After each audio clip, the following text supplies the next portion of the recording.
حضرت علی کا بیٹا ہے حنفیہ نامی ایک عورت سے.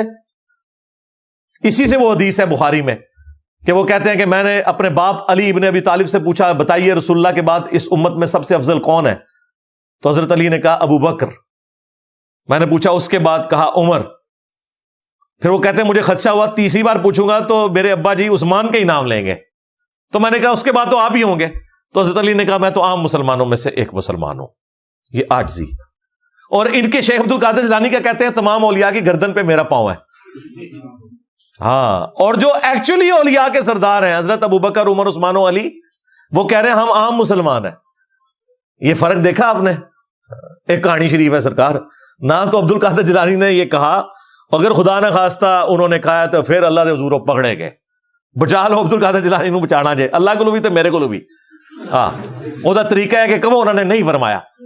کہتے جی آپ عبد القادر جیلانی کے خلاف ہو. میں نہیں خلاف، آپ لوگوں نے مجھے خلاف کر دیا ہے. آپ کہتے ہیں وہ مریدوں کو قتل کر دیتے تھے نگاہ مار کے.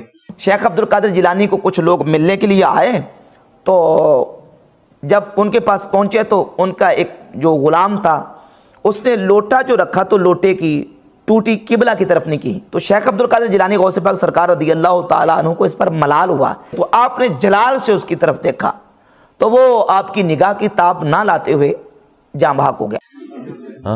آپ کہتے ہیں کہ وہ خود جو ہے وہ کھاتے تھے مرغے اور اسٹوڈنٹس کو جو ہے دالیں کھلاتے تھے. ہم یہ کرتے تھے جی مردہ پھر انہوں نے مرغا زندہ کر لیا ہڈیوں کے اوپر. بھائی نبی الاسلام اگر صحابہ نے ایک پتھر باندھا ہوا ہے حضور نے 2 پتھر باندھے ہوئے. نبی الاسلام جو ہے اگر فاقے کر رہے ہیں صحابہ کرام فاقے کر رہے ہیں تو نبی الاسلام بھی فاقے کر رہے ہیں. نبی الاسلام تو اپنے صحابہ کو ڈانٹتے بھی نہیں تھے. انس بن مالک کہتے ہیں 10 سال حضور کو وضو روایت بخاری مسلم میں ہے، مجھے کبھی حضور نے یہ نہیں کہا کہ یہ کام کیوں کیا یہ کیوں نہیں کیا. اتنی شفقت. تو نبی کے طریقے پہ تو پھر عبد القادر جیلانی نہ ہوئے. یہ آپ لوگ ہمیں کہہ رہے ہیں بھائی